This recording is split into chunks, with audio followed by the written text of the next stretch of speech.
현지 도착 1시간 만에 터진 말싸움. 걷다가 싸우고 밥 먹다가 또 싸우고 돌아오는 비행기 안에서는 말도 안 섞는 가족들. 분명 추억을 쌓자고 떠난 여행이었는데 왜 서로를 더 멀어지게 만든 걸까요? 오늘 이야기 시작 전에 감사합니다. 댓글 먼저 남겨주시면 더 따뜻한 콘텐츠로 보답드릴 큐.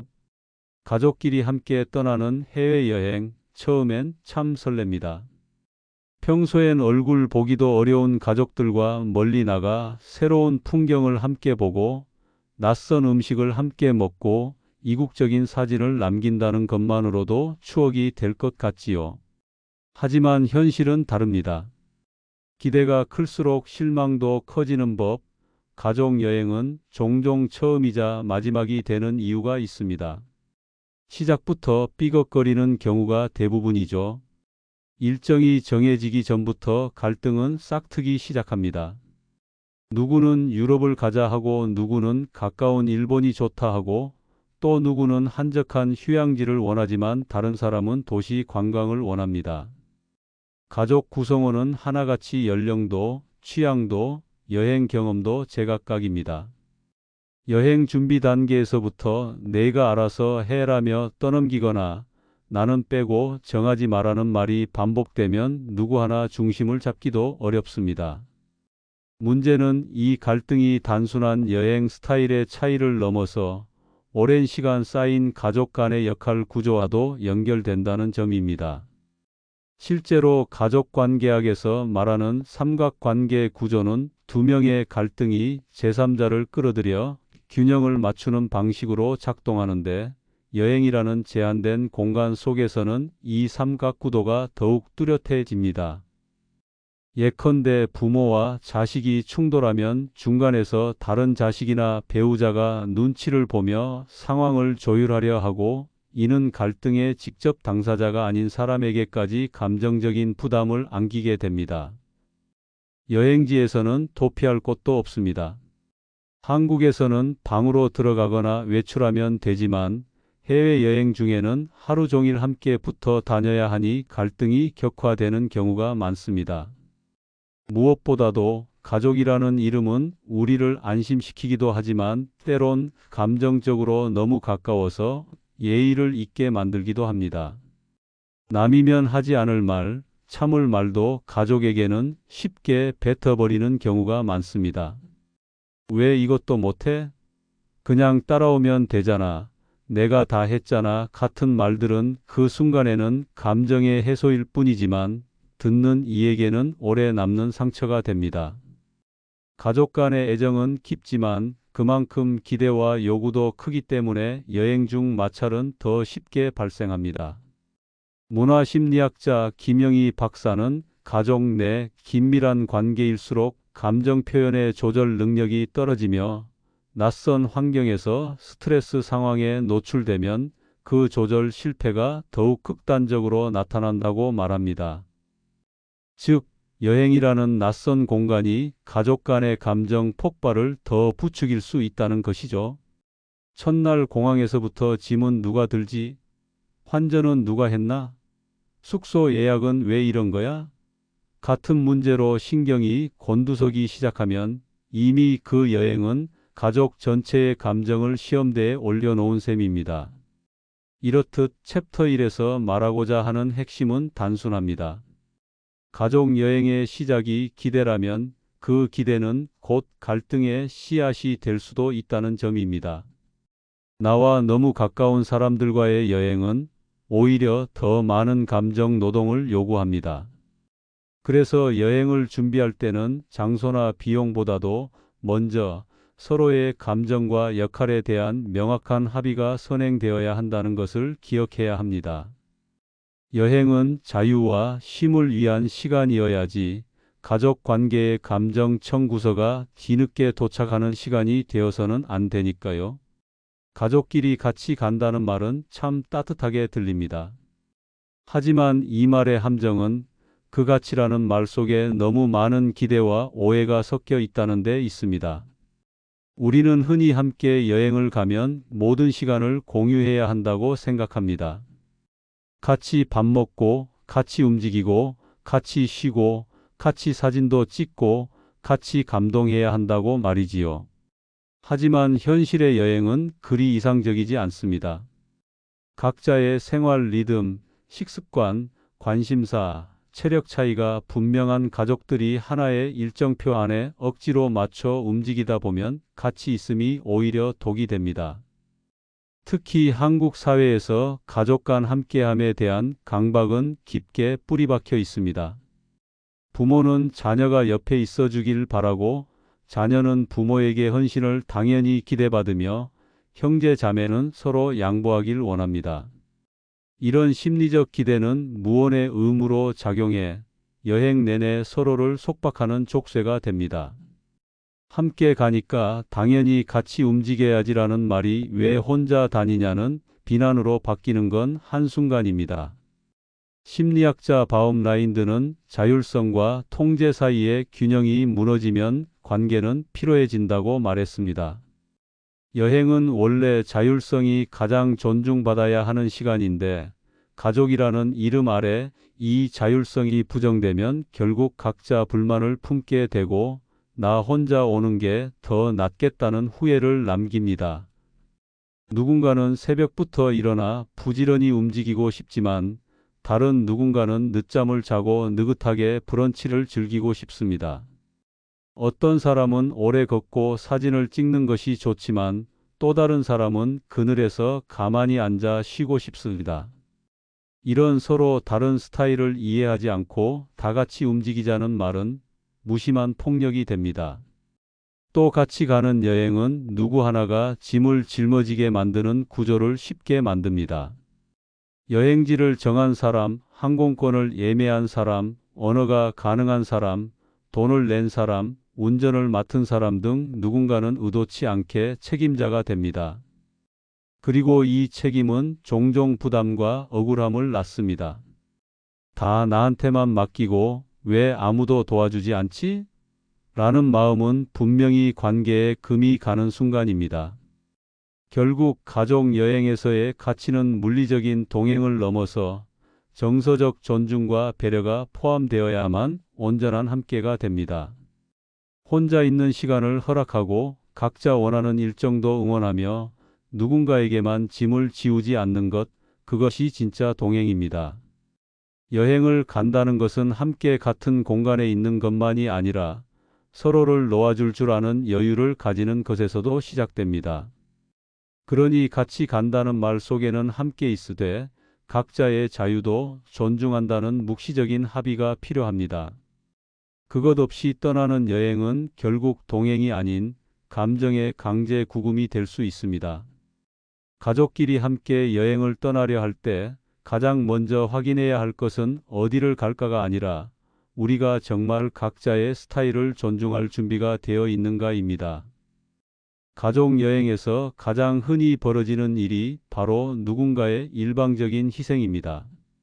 그냥 내가 참으면 돼. 내가 조금 더 하면 되겠지. 다들 즐겁게만 있으면 되라는 마음으로 자신을 뒤로 밀어두는 사람이 꼭 생기게 마련입니다. 문제는 그 희생이 처음엔 스스로 선택한 것 같지만 시간이 갈수록 무거운 감정의 짐이 되어 되돌아온다는 점입니다. 여행 준비부터 일정 조율, 예약, 경비 계산, 현지에서의 통역이나 길 찾기까지 모든 걸 맡아버린 사람은 결국 마음속에 작은 분노를 품기 시작합니다. 처음엔 배려였던 일이 나중엔 억울함이 되고 그 억울함이 결국 폭발로 이어지는 거죠. 심리학에서 말하는 감정 노동 이모셔널 레이버는 직장에서만 적용되는 개념이 아닙니다. 가족 여행에서도 누군가는 계속 웃어야 하고 짜증을 감춰야 하고 모두를 챙겨야 한다는 무언의 의무 속에 스스로를 억누르게 됩니다. 이는 곧 심리적 탈진, 일명 정서적 번아웃으로 이어질 수 있습니다. 특히 여성 가장이나 맞이 역할을 하는 가족 구성원이 이런 희생의 구조 안에 놓이기 쉬운데, 이는 전통적인 가족 문화가 남긴 영향이기도 합니다. 이들은 자신도 모르게 조율자, 책임자, 해결사 역할을 떠안고 그 기대에 부응하지 못하면 자책하게 되고 그 반응이 다른 가족을 향한 원망으로 바뀌게 됩니다. 더 심각한 문제는 그 희생이 고마움이 아닌 당연한 일로 인식될 때입니다. 가족들은 자신이 맡지 않은 역할에 대해 무심해지고 희생한 사람의 수고를 모르거나 무시하기도 합니다. 누군가가 앞장서서 모든 것을 정리해 주니까 나머지는 편하게 따라가기만 하면 된다고 생각하는 순간 관계의 균형은 깨지기 시작합니다. 그리고 그 균형이 깨진 여행은 언제든 작은 일에도 감정이 터지는 구조로 변합니다. 길을 잃었을 때, 밥 먹을 곳이 마음에 안 들었을 때, 날씨가 나빴을 때, 말 한마디가 쌓인 감정의 뚜껑을 열어버립니다.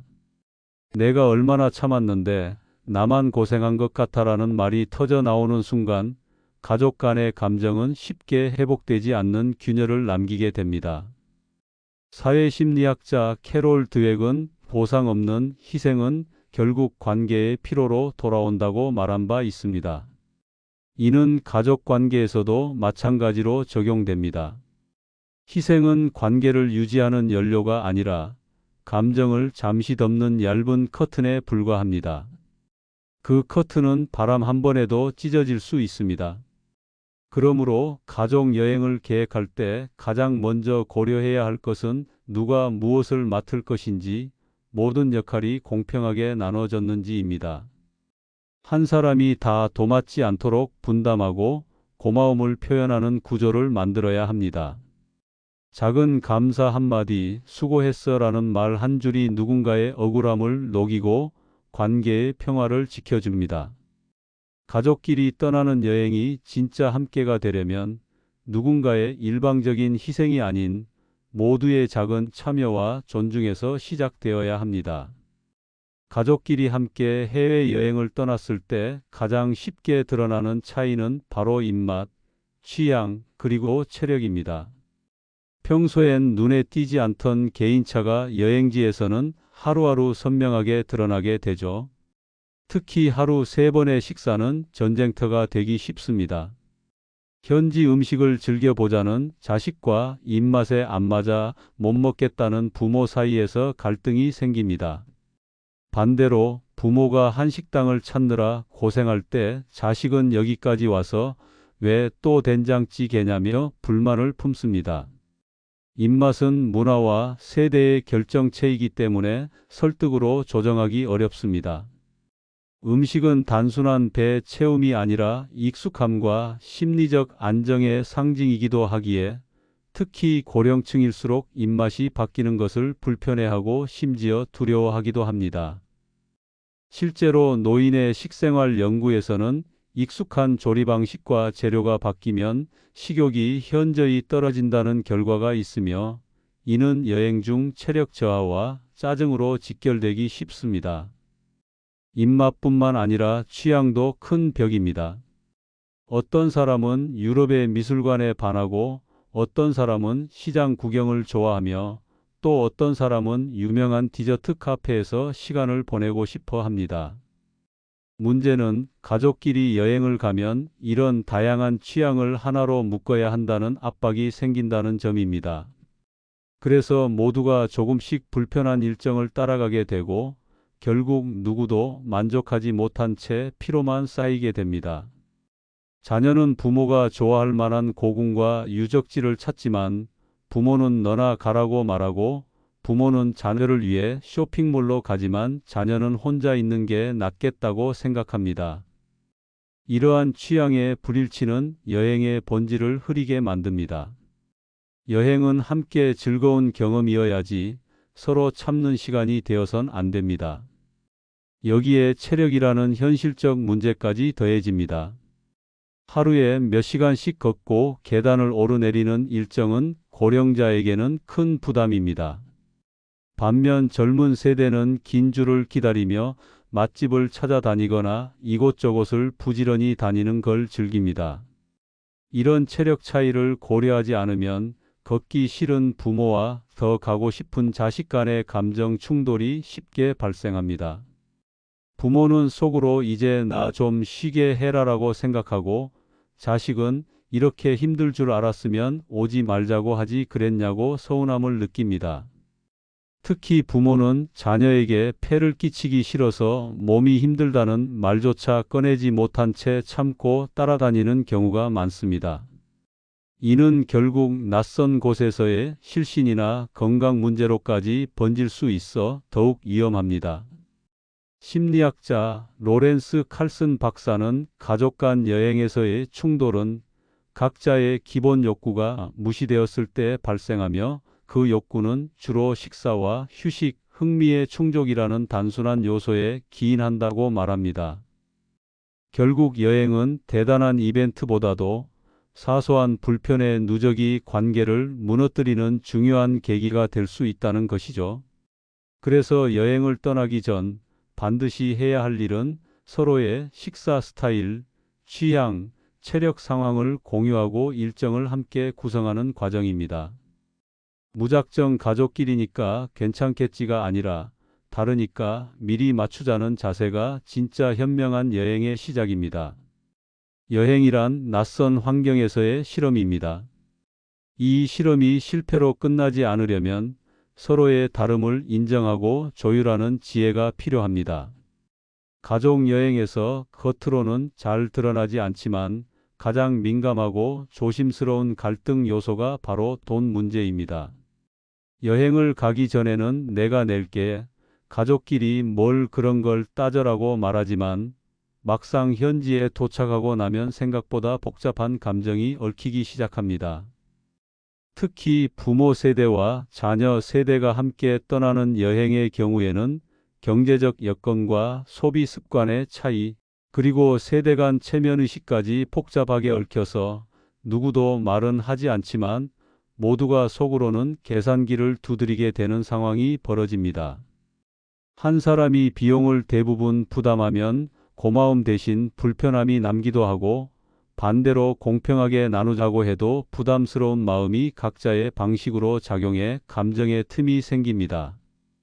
심리학적으로는 이것을 금전적 상호성의 불균형이라 하며, 사회적 관계에서 기대되는 대가 없는 호의가 반복되면 오히려 관계에 부담을 주고 심리적 거리를 만들 수 있다고 분석합니다. 부모는 자식에게 너는 돈 모아야 하니까 라며 일부러 계산을 맞지 않게 하고, 자식은 이젠 내가 모셔야 할 나이니까 라며 먼저 계산서를 집어들지만 그 속엔 미묘한 눈치와 의무감, 그리고 말하지 못한 피로가 쌓입니다. 만약 한 사람이 일정의 대부분을 결제하고 관리하게 되면 자연스럽게 그 사람에게 권한이 집중되면서 왜 그 식당을 골랐냐? 이건 너무 비싼 호텔 아니냐는 식의 말이 나와 불쾌한 상황이 생기기도 합니다. 반대로 아무도 선뜻 계산하지 않으려는 분위기에서는 말없이 침묵만 흐르고 그것이 또 다른 불편함을 만들어냅니다. 특히 중장년층 이상에서는 자식에게 부담 주기 싫다는 생각과 동시에 자식이 경제적으로 여유 있으면 이제는 당연히 그럴 나이지라는 기대가 겹치면서 고맙다는 표현조차 어색해지는 경우가 많습니다. 가족은 평소 돈 이야기를 잘 꺼내지 않기 때문에 여행이라는 특수한 소비 환경 속에서 갑자기 마주하게 되는 이 지점이 관계를 틀어지게 만들기도 합니다. 한국의 가족 심리학 연구에 따르면 가족 간 금전 문제에서 가장 큰 갈등은 기대치의 차이에서 발생한다고 합니다. 서로가 어디까지 책임져야 하는지에 대한 기준이 명확하지 않으면 사소한 금액에도 감정이 상하기 쉬운 것이죠. 예를 들어 항공권은 누가 끊고 숙소는 누가 예약했는지, 식사는 매번 돌아가며 내는지, 기념품은 각자 사는지 등 명확한 기준 없이 흘러가는 여행은 결국 왜 나만 냈지 혹은 왜 아무도 안 내지라는 생각으로 뒤덮이게 됩니다. 특히 돈을 쓰는 사람이 일정도 주도하게 되는 구조는 또 다른 갈등의 씨앗이 됩니다. 자율성이 줄어든 다른 가족 구성원들은 속으로 불만을 품고도 돈을 냈으니 어쩔 수 없지라며 침묵하고, 이런 침묵은 여행이 끝난 뒤에도 오랜 시간 관계에 균열을 남깁니다. 그러므로 가족 여행을 계획할 때 가장 먼저 해야 할 일 중 하나는 바로 돈에 대한 원칙을 세우는 일입니다. 누가 무엇을 부담할 것인지, 어떤 방식으로 계산할 것인지 사전에 솔직하게 대화하는 것이 감정을 지키는 방법입니다. 가족끼리 돈 얘기를 뭐하러 해라는 말이야말로 관계를 위태롭게 만드는 말입니다. 돈 이야기를 편하게 할 수 있는 가족일수록 더 오래 따뜻한 관계를 유지할 수 있다는 사실, 그것이야말로 진짜 가족의 힘 아닐까요? 여행이 끝났다고 모든 것이 끝나는 것은 아닙니다. 가족과의 해외여행은 사진 몇 장, 기념품 몇 개를 남기는 대신 마음속에 오래도록 가시처럼 남는 감정을 심어주기도 합니다. 여행 중에는 참았던 불편함과 상처들이 집으로 돌아온 뒤에야 본격적으로 떠오르기 시작합니다.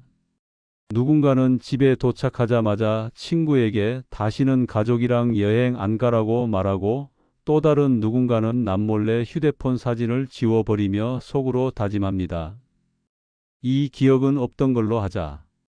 여행 중 겪은 갈등은 상황의 일시적인 문제가 아니라 평소 가족 내 감정 구조가 그대로 노출된 결과물입니다. 잠깐의 짜증이 아니라 오랫동안 쌓인 불만과 오해가 낯선 환경 속에서 폭발하는 것이기에 그 여운은 생각보다 길게 남습니다. 예를 들어 함께 여행을 다녀온 형제 자매가 이후로 연락을 끊는다든지 부모 자식 간의 말수가 줄고 어색한 침묵이 흘러버리는 경우는 실제 사례에서 매우 자주 보고됩니다. 한국가족복지연구소의 자료에 따르면 여행 중 발생한 갈등으로 인해 가족 모임 자체를 기피하게 되거나 다음 명절 때까지 감정이 회복되지 않는 경우가 전체 응답자의 27%에 달하는 것으로 나타났습니다. 문제는 이 상처가 어디서부터 시작되었는지조차 명확히 짚기 어렵다는 데 있습니다. 큰 사건이 있었던 것도 아닌데 이상하게 마음에 남는 말투, 억울했던 순간, 인정받지 못한 기분들이 한 사람의 마음을 짓누릅니다. 나는 다 참고 맞췄는데 왜 아무도 고마워하지 않지? 그날 그 말은 왜 그렇게 차갑게 들렸을까? 와 같은 감정이 돌아온 후 더 선명해지는 이유는 물리적 거리만큼 심리적 거리도 다시 멀어졌기 때문입니다. 여행 중엔 가까이 있었기에 참았지만 다시 일상으로 돌아오면 그 감정이 정리되지 못한 채 침전되기 시작하는 것이죠. 더 심각한 문제는 이 상처가 가족 간 신뢰를 무너뜨릴 수 있다는 점입니다. 앞으로는 아무 데도 같이 가지 말자는 선언은 사실상 당신과는 더 이상 가까이 있고 싶지 않다는 감정의 표현이기도 합니다. 이렇게 한번 금이 간 관계는 시간이 지나도 쉽게 회복되지 않으며 오히려 다음 만남을 더 불편하게 만들 수 있습니다. 심리학자 에드먼드 제이콥스는 인간 관계에서 공유된 불쾌한 기억이 반복되면 상대에 대한 회피 반응과 정서적 거리두기가 강화된다고 말합니다. 즉, 한 번의 여행이 단절의 씨앗이 될 수도 있다는 뜻입니다. 그렇다면 이 상처는 정말 회복될 수 없을까요? 회복을 위해서는 감정을 덮는 것이 아니라 정확히 꺼내어 마주보는 과정이 필요합니다. 여행 후 따로 시간을 내어 가족끼리 이야기하는 자리를 마련하는 것도 방법입니다. 불편했던 점을 탓하기 위해서가 아니라 다음에는 더 잘해보자는 마음으로 솔직한 감정을 공유할 수 있어야 합니다. 무심코 던진 말에 상처받았다는 이야기, 그날 그 행동이 서운했다는 솔직함이야말로 진정한 가족 회복의 시작입니다. 상처를 피한다고 사라지는 건 아닙니다. 오히려 인정하고 보듬을 때 관계는 다시 단단해질 수 있습니다. 여행은 끝났지만 그 여운은 우리가 어떻게 다루느냐에 따라 추억이 될 수도 후회가 될 수도 있습니다. 중요한 건 그때 그 일이 있었다는 기억보다 그 일 이후 우리는 더 가까워졌다는 회복의 이야기입니다. 앞선 이야기를 들으면서 혹시 이런 생각이 들었을지도 모릅니다. 그럼 아예 가족끼리 여행을 가지 말라는 말인가요? 아니요, 꼭 그렇지는 않습니다. 오히려 여행은 가족이라는 관계를 새롭게 바라보고 더 깊은 이해로 나아갈 수 있는 기회가 될 수 있습니다. 단지 그 방법을 조금 달리할 필요가 있을 뿐입니다. 가족끼리 여행을 떠나는 것이 아름다운 기억으로 남으려면 그 시작은 기대보다 이해에서 출발해야 합니다. 우리는 너무 쉽게 가족이니까 괜찮겠지, 가족이니까 당연히 맞춰주겠지라고 생각합니다. 그러나 가족이라고 해서 모두 같을 수는 없습니다. 나이도, 성격도, 생활 습관도, 체력도 모두 다릅니다. 심리학자 칼 로저스는 인간관계의 기본 조건으로 무조건적인 긍정적 존중을 강조했습니다. 즉, 있는 그대로의 서로를 인정하고 받아들이는 태도가 있을 때 관계는 안정감을 유지할 수 있다는 뜻입니다. 가족 간의 여행도 마찬가지입니다. 부모는 자식이 젊다고 해서 당연히 다 맡아야 한다고 기대하지 말고, 자식은 부모가 연세가 많다고 해서 아무것도 안 하실 거라 단정하지 않아야 합니다. 출발 전에 역할을 나누고 일정에 대해 솔직하게 의견을 나누고 서로의 취향과 체력에 대해 이야기하는 시간부터 여행은 시작되는 것입니다. 예를 들어 이틀 중 하루는 각자 자유시간 갖기, 식사는 한 끼씩 돌아가며 책임지기, 숙소는 모두가 납득하는 선에서 고르기 같은 사전 약속이 있으면 사소한 다툼을 줄일 수 있습니다. 가장 중요한 것은 완벽한 여행을 목표로 하지 않는 것입니다. 조금은 삐걱거려도 괜찮습니다. 중요한 건 그 안에서 서로를 더 잘 이해하게 되는 과정입니다. 여행을 마치고 돌아왔을 때 이번엔 이런 게 좀 힘들었으니 다음엔 이렇게 해보자고 말할 수 있다면 그 여행은 분명 성공한 여행입니다. 여행은 추억을 만드는 일이기도 하지만 감정을 조율하고 관계를 점검하는 시간이기도 합니다. 특히 부모와 자식 간의 여행은 나이가 들수록 더 큰 의미를 가집니다. 지금이 아니면 언제 함께 그런 시간을 보낼 수 있을까요? 늦게라도 이해하게 되는 것들이 있고, 여행이라는 공간이 아니면 꺼내지 못할 이야기들도 있습니다. 언젠가 한 자식은 이렇게 말했습니다. 그 여행이 없었다면 아버지가 그렇게 웃는 얼굴이라는 걸 평생 몰랐을 겁니다. 갈등도 있었지만 그 안에서 서로를 새롭게 본 것이죠. 그러니 다시 한번 여행을 떠나고 싶다면 이번에는 조금 다르게 준비해 보시기 바랍니다.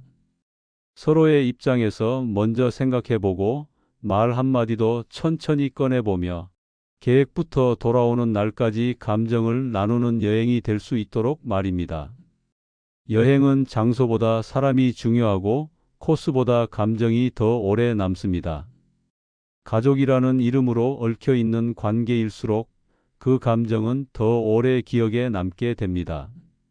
그러니 다음 여행을 꿈꾼다면 그 출발선은 항공권이 아니라 서로를 향한 이해와 존중이어야 합니다. 그렇게 떠난 여행은 결코 후회로 남지 않을 것입니다. 갈등이 있었다고 해서 가족 여행을 포기하지 마세요. 오히려 그 갈등을 통해 더 단단해질 수 있다는 걸 우리는 이미 알고 있습니다. 저희도 딱 그랬어요. 라는 댓글 많이 달립니다. 나만 겪는 일이 아니구나. 그 사실만으로도 위로가 되죠. 이 영상을 보시고 공감되셨다면 여러분은 가족과 더 나은 여행을 준비할 수 있는 분들입니다.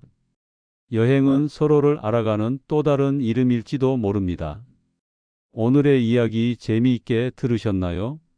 재미있게 들으셨다면 구독과 좋아요 꼭 눌러주시고 응원의 댓글도 많이 남겨주세요. 감사합니다.